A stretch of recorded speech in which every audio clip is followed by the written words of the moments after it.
Today, you have the opportunity to hear from my good friend, Duane DuCharme. Duane is going to be vulnerable and transparent as he shares his journey of restoration.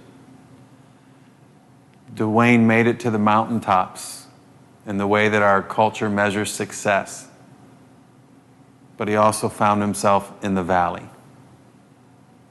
And it was in the valley that he learned something new about his restorer. Duane, thank you so much for being here today. It's a real pleasure, Mitch. I'd like you to talk about what growing up in Hicksville, Ohio was like for you. Well, we moved out of Michigan when I was about 7 years old, but my father deserted us, deserted the family when I was about a 4-year-old, and came down to Hicksville, Ohio, which is a town of about 1,800 people. And when my grandmother died, and enrolled in school down there, and my mother was a hardworking, godly woman, refused welfare, was a very proud woman, but I grew up very poor, I guess what you call on the other side of the tracks and everything, and it was a real struggle, and kids made fun of me for my dress, and I had some bent glasses that I used to wear, and it was a challenge, and they especially made fun of me for my parents being divorced, which in those days didn't happen as much. It didn't happen. It was almost socially unacceptable to be divorced, but so I was a target of a lot of criticism, a lot of hurt, and it really started to impact me as I was growing up, and I started to develop an inferiority complex about it. Do you look back and you can see how you were insecure as a kid from all that pressure that was taking place and not having a dad around? Oh my gosh, yeah, it was a major impact on me. As I started to grow up and in my teens and everything, all I could hope for was that I wish I had a father. I dreamed about it, that I wish I was just a normal kid like the rest of the kids, and then I'd be accepted, as they'd say. And one day I was out in the side yard with my mother on a Sunday, and she said, "Hey, would you like to have your father back in your life?" And I was just euphoric. I just erupted with enthusiasm. Says, yeah. And so I don't remember how it all transpired, but he came back, they remarried, and I went out and told everybody in the world, I've got this very special father coming back, and he's going to be there for me, and I'm going to be accepted in one of those. And he was a real special father, very special father, because it didn't take him too long. We found out he's an alcoholic, and he spent all of his time and all of his extra time in the bars, picking up any woman that he could, any mistress for the night, and then the kids would see his car parked down at some woman's house and on a Saturday morning or something like that, and then I'd catch it on Monday when I come back to school, and kids would make fun of me, and it just devastated me. I mean, so hurtful. How old were you about then? I was probably 12, 13 years old, somewhere in that area. Wow. Yeah. Wow, and because of the small community, everybody pretty well would know that he was your dad and this is what he was doing. Oh my, yeah. You're his son. Yeah, it was such an embarrassment, and I took on the shame and guilt of my own father. I mean, basically, I took it on my shoulders, and it had a tremendous effect on set the foundation for a lot of changes in my life. And did he stay through your high school career, or did your mom and dad divorce again? How did their relationship work out? Yeah, he stayed around about 3 years. And during that time, I was in sports, and I was in probably when I was 14, 15, 16 years old, and lettered 3 years in football, and was a starting pitcher in the state final baseball game, and we had lots of fans and lots of dads show up. But weren't you undefeated for a few seasons? Yes, yeah, 2 seasons. Yeah. Wow. Yeah. And everybody's on the team, their dads would show up, but not yours. Yeah. And of course, that was hurtful too. It really affected me. I mean, I a lot of tears at night sometimes. So your dad leaves somewhere in your high school career? Yeah, he just, I don't, here again, it's so far back, I don't remember exactly, but he just walked out of our life like he did before, and he was just gone. And you're feeling resentment inside, and I think you mentioned that you were even voted least likely to succeed in your class. Yes. I mean, so all this, you're almost labeled as a teenager. As a loser, in my mind. And your senior year, you've had enough of school, and you make a decision to leave? Yeah, had a lot of anger, a lot of resentment inside, just a lot of stuff building up inside of you, right after football season, I love football, and right after football season, I enrolled in the service and went into the service. Which service? It was the Navy. And how long were you in that? 7 months. And did you have enough of it? Did you do your time? What brought it to an end at 7 months? Well, what brought it to an end at 7 months is they did some testing on us, as you go into the service, and I qualified for the Naval Air Academy in Pensacola, Florida, and I refused or turned it down, and they started really pressuring and questioning me about it, and I'm totally deaf in my right ear, and I lied when I went into the service and told them my hearing was excellent, and I knew I was going to get flushed out. When they found it, then they discharged me. I got an honorable discharge, but I was very lucky to get that. So what do you do when you get out of the service? Oh, I was still, I think I was 18 when I got out of the service, and I came home, and so I was a high school dropout, and no formal training of everything. I was kind of lost, and I moved over to Fort Wayne and just started taking any odd job I could, basically. And I don't remember. I had so many jobs, and it was all low paying. It was basically I was a pool hustler and played poker, played a lot of cards at that time to make a living. And so all I did was basically work from job to job just to get enough money to keep me in gambling money. And did you make enough money gambling to stay at it, or were you losing when you gambled? No, I stayed at it.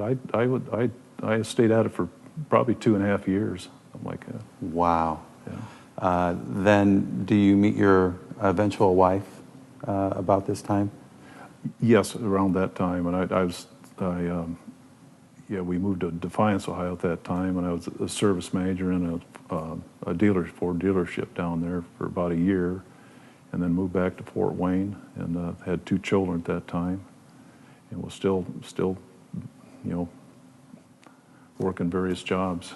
And I think your son comes home when he's around 5 years old, maybe kindergarten or first grade, and he says, show and tells about what my dad does for a living. Yeah. And that did something to you. Oh my gosh, what a wake-up call that was. I basically a bum and in denial.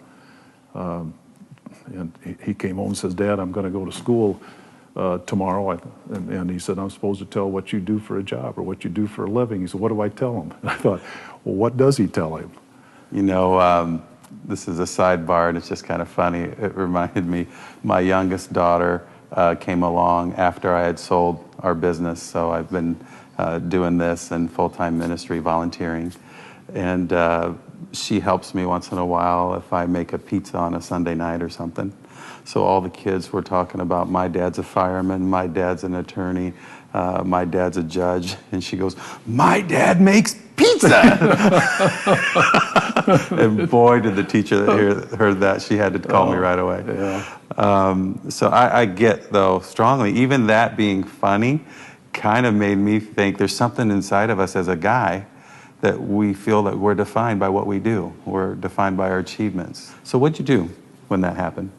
Well, I decided that I need to make some changes, be a real father, real husband, and get a real job. And so started putting out feelers like you do, and I ended up getting a job at the Wayne Township Assessor's Office in Fort Wayne that assessed properties for property tax purposes. Mm-hmm. Now, this is a really pivotal point of your story, but I want to ask you, is there any spiritual foundation so far in your life? Did you grow up in a church? Did you pray a prayer to commit your life to Christ? Were you baptized? Anything like that happened so far as a kid? I was baptized when I was 7. I remember I was totally immersed at a Baptist church. So I had the godly basis, and my mother was a very godly woman and everything. But at that stage of my life there in my late teens through the mid-20s or so, I was definitely had pushed God out of my life. Yeah, you had taken control. Yeah. So you noticed something while you're at the assessor's office. What'd you notice? Well, I was working with in the business valuation, which is personal property, and different business people would come in and they'd talk to some people that'd been there quite a while and were the experts, and they'd talk about their taxes thinking they're too high, and these people behind the counter would talk to them and basically talk them out of filing an appeal or even helping them, and then these business people walk out, And then the people working behind the counter would laugh about it and just say, well, we pulled something over on them, or they didn't know it, or something, yada, yada, yada. And I thought, well, that's not right. That's not fair. It's not honest. But also it started hitting me, well, there's some opportunity here. The entrepreneurial spirit kicked in. Yeah. And you had a taste for risk. Yeah, I got some inside information that maybe I can capitalize on. So what'd you do? Well, I started a tax appeal business, and actually started with homes at that time, and it was a miserable failure at it coming out of the chute, thinking I'd open it up, put a shingle out, and people would just run to me because I was going to save people a lot of money. And I was ended about a year, I would say, Mitch, and then John McMillan, local businessman in Fort Wayne, joined me, and we have formed a company called DuCharme McMillan Associates. And then we starved for about 3 more years, about the fourth or fifth year before we finally broke through, and I got my first taste of some revenue. And you start getting that ball rolling, and the momentum takes you national and international. How many offices and how many employees did you have?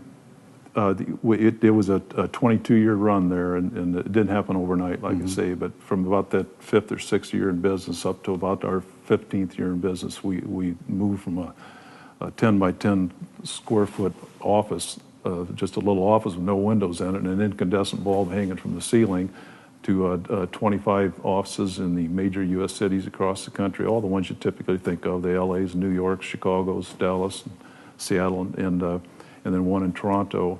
And then we sold that business in 1994 for $35 million. So you hit the jackpot there. It was a lot of hard work, a lot of ingenuity. You had CPAs and attorneys working for you, and you multiplied what you did locally here in Fort Wayne, all over the country, and with other people, with tax experts. A lot of people at that point would say, okay, I'm going to take my chips off the table, I'm going to diversify my investments, and I'm just going to enjoy life. You didn't. Something inside you said there was more, and what do you think that was? That's a good question. It's my insecurity is what was driving me, and at that point in my life, I was measuring my self-worth by my net worth, and I saw a correlation between the more money that I could generate and the more money I could put on my net worth statement, the more successful I'd be and the more accepted I would be, and get rid of that loser image that was fostering inside me over the years. But it really turned into an addiction, Mitch. It started out as just I want more money, I want more money. I was driven, for all the American dream and everything, but it got to be an addiction. With any addiction, you've got a craving, you got to feed it. So feeding it is just doing more deals, getting bigger and bigger. And would that have contributed to your divorce? Yes, yeah, it definitely did. Because that divorce, my wife was a victim of me being gone all the time and just totally obsessed with business. So what do you do next then, out of that insecurity that's driving you to prove that you can be a success? You've sold your company for a lot of money. What kind of risks did you take on next? Oh my gosh, I got into quite a few businesses at that time, passive investments. But I started a real estate development company in Naples, Florida, which the timing was it was a God thing. It wasn't me. It just happened to be there at the right time. And what time was that? Well, I actually started in like 1982, 83 in Naples, and then when we sold the business in '94, I mean, had the company rolling then. It just kept building and building. And what kind of properties would you invest in and develop? A variety of them, but most of them were villas, what we call villaminiums. They were in the $2 million range. And then you start acquiring homes for yourself, I think, on the beach and other nice spots in premier locations in Florida.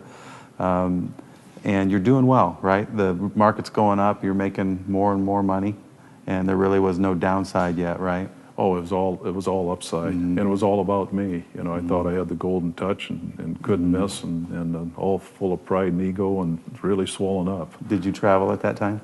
Yes, but most of it was for pleasure. I did have a international water company at that time. Traveled internationally, but my wife and I did a lot of personal travel. Traveled about somewhere between 30 and 40 countries at that time. And all first class when you travel? Of course. You know, when you think you've arrived and you've got it all. I mean, money was no object then. Nothing seemed out of reach financially, out of reach or out of reason. And you had private aircraft from your business before, right? Yes. So the deals just keep getting bigger and bigger in Florida, right? Yes. And I think you buy a marina for around $3 million. Yes. What'd you do with that marina? Well, I bought a marina in North Fort Myers, Florida, and then start what we call parceling it together and added a couple things. I bought a golf course, an 18-hole golf course next to it that was adjacent to it. Put it into a package, and in Florida, it's all about entitlements. You got to go through the Army Corps of Engineers and the EPA, some of the state agencies. It takes years to get these entitlements, and it took me about 7 or 8 years to get it put together. And, wow. And package it up and everything. Got all the entitlements for about 775 high-rise units and a 70 slip marina, and then the 18-hole golf course, and sold that for I think it was $56 million in 2005. So you sold your first company for around $35 million, yes. And you've parlayed your real estate investments, and now you've sold a marina that you bought for $3 million, invested some, and then sold it for 56. Yeah. How old are you there? 60, I'd say. So I think a lot of people Yeah. would say, all right, I'm done. But you had already traveled. You had already experienced all kinds of things that most people don't in one lifetime. And you also thought you had the magic touch and nothing could go wrong because it's been straight up. So I think you start looking at bigger deals, even bigger than the $56 million sale of the marina. What did you do next when it came to real estate? Well, I took the most of the proceeds out of the marina sale, and I also sold my personal residence there in Naples at that time for $13 million. So I had quite a war chest, and plus the stock market portfolio, you know, it was on fire, and I was awash in cash. I really thought, like I said, I'd hit the lottery, and so I went out and started looking for bigger deals, trying to diversify. You're worth well over $100 million Yes. at this time. Yeah. And so you started looking for bigger deals. Yeah, started looking for bigger deals and investing in. I bought another marina up in, or invested in another marina up in Sarasota, a much larger marina, and bought I think 5 beachfront properties up in the Sarasota on Casey Key, and there's just several other businesses. I invested a couple businesses in Indianapolis, a couple here in Fort Wayne. I mean, trying to spread it around, doing the prudent thing, good good business practice. And at what point did you start borrowing money? And maybe you were back then, but the assets supported the debt. But to go to the next level in your mind and do the $100 million deals, did you start borrowing money then? Yes. And it gets what you once thought was invincible. You now have some challenges. I'd like you to describe those. Well, like anything, when you're leveraged, when it works for you, it works real well. But it's like the inverted pyramid. When it starts going down, it really comes in collapsing fast. And in the Florida real estate market, where I had almost 90% of it, I say, invested, turned upside down in 07, 08 in that area. And then Lehman Brothers, we had that collapse, and the whole financial market worldwide collapsed that time. Well, Florida values went down 40 to 50%, when I say almost overnight, probably in about a year and a half's time. Well, all my assets, most of all my assets, were in real estate related stuff. And some of the banks were being closed because of the real estate debacle down there, all the foreclosures and everything. And then the bank started giving me cash calls as the equity dropped, and they just started siphoning or taking all the cash that I had. And I eventually, just ran out of the ability to meet the cash calls. Now, you would call yourself, looking back in the rearview mirror, you would call yourself a greedy man at that point. But you were also known in our community as a good man. You were on the board of Youth for Christ. Yes, sir. You were involved in church activities. People saw you as a really good guy, and I imagine you gave good advice and you gave a lot of money in that time period. Is that right? Yes, that's correct. But Paul writes that our sinful nature and the Holy Spirit are in conflict with each other. And I'm sure that's going on at the same time, because he also says that greed is idolatry. So you're still driven at the end of the day in trying to serve those two masters possibly, God and money. Money still would win out at that point, correct? Oh, absolutely. I had pushed God aside, and at that stage of my life, I thought it was all about me, and I didn't need him. Did you get remarried at around this time? Yes, in 1998, I got remarried to a wonderful lady. And she was a Christian? A strong Christian. And was, in her own way of communicating with you, was trying to draw you to Christ, to a fully surrendered relationship with him as well, right? Yes. Yeah. But you're driven by money. The collapse happens, the market collapses. You have the Lehman Brothers collapse. You're now upside down, so to speak, in the real estate. You owe more than what it's worth. And you start searching for avenues on how to get liquid. Yes. What did you do? Well, I sold off every liquid thing that I had and raised all the cash I could and borrowed cash as much as I could. And I got to the point where I was desperate and, driven by my pride and ego, afraid that I was going to have a financial collapse, and then the public would see that I was broke, and, all of a sudden my image is out there. I was desperate, Mitch, and I'd loaned one of my a guy that ran our Indianapolis office, my chief operating officer, loaned him about $500,000 to help buy an equity position in an office building I had in Indianapolis, and also stock in a couple of the companies we had. And so I went to him. He's about 2 years overdue repaying me. And I went to him and I said, I need that money. I need it desperately, and I need it now.